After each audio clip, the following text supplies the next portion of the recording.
I want to bring in Democratic strategist Fatima Omara and Republican strategist John Hart. Thank you both for being here. John, let's start with this wiretapping here. What do you think this means? You heard Lindsey Graham, and he was saying, you know, Russia is a very serious issue. I will let that go wherever it might go. And we have two ways of looking at this, and both are very not good. One, you have a president accusing a former president without having any sort of source, any evidence here, accusing a former president of doing something illegal. On the other side, if he is correct, you have a president doing something that is illegal. Right. Well, Richard, I think President Trump might be playing what I would call a 3- or 4-dimensional chess with the media. I think he's creating a diversion and a distraction, and I think we can debate whether that's wise or not. Yeah. You know, Ken had some very valid questions. I've worked with him in the past on many investigative pieces. He's a great reporter. He's doing his job very effectively. But, you know, I would counter, and I would really caution Democrats in this sort of age of scandal and age of Trump to not get too carried away with these conspiracy theories and these notions about what Trump may or may not have done with the Russians. Republicans made this mistake in the 1990s when they opposed Bill Clinton. So much of our energy was focused on pushing stories like Whitewater that never amounted to anything. In fact, Republicans succeeded in impeaching President Clinton, and Republicans were less popular as a result.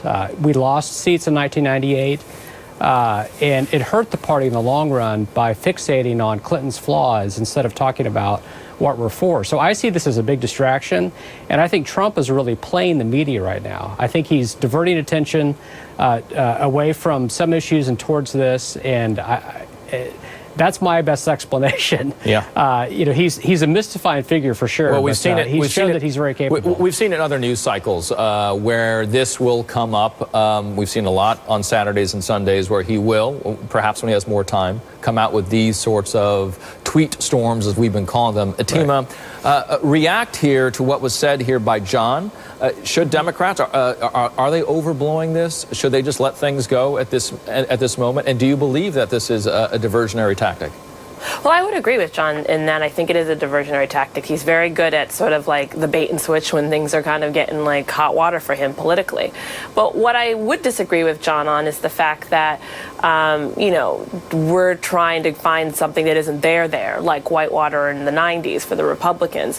Here you've got Flynn, who resigned, and after he lied and more misled Pence, however you want to choose to say it, about his having communication with Russia. We've got Sessions, you know, in a hearing under oath, telling Franken he had no communication with Russians, and then to find out, oh, in fact, he'd actually talked to the Russian ambassador several times during the campaign. So, you know, there are reasons where there's smoke, there's sometimes fire, and that's definitely what we're trying to look at. And there's been bipartisan calls for, you know, Sessions to recuse himself, which he now has.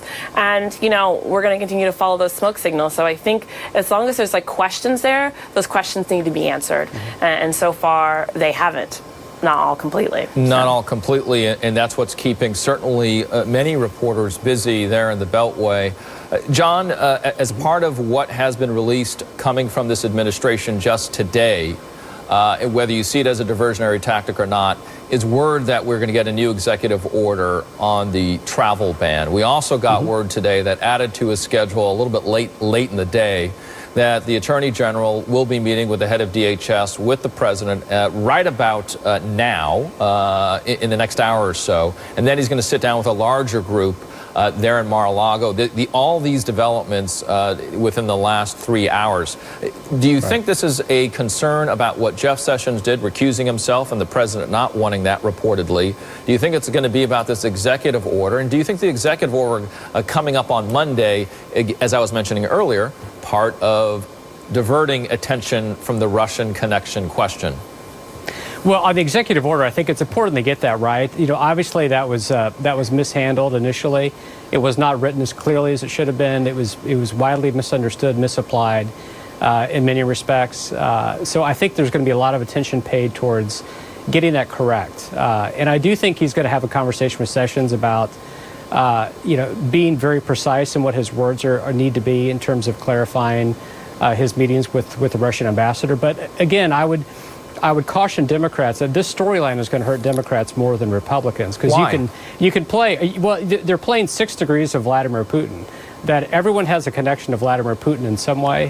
Chuck Schumer does, Nancy Pelosi. And Democrats lost the election. Hillary Clinton lost this election because her base collapsed. But John, how will that with the hurt Russians. them that there's all these connections? I mean, the Washington Post, just within the last 24 hours, releasing a very clear graphic showing 11 confirmed ties, 11 different individuals of the Trump team with Russia government officials or Russia business. And it also laid out half a dozen potential links which are still being looked into. We're talking about 18 different links here, more or less. How would that hurt Democrats? Well, because I don't think most voters are tuning into that level of detail that you just described. Is it a legitimate question? Absolutely. Is it something you should ask about? For sure. Is it a concern? Of course it is, and there should be a full investigation. Let Congress look into it fully.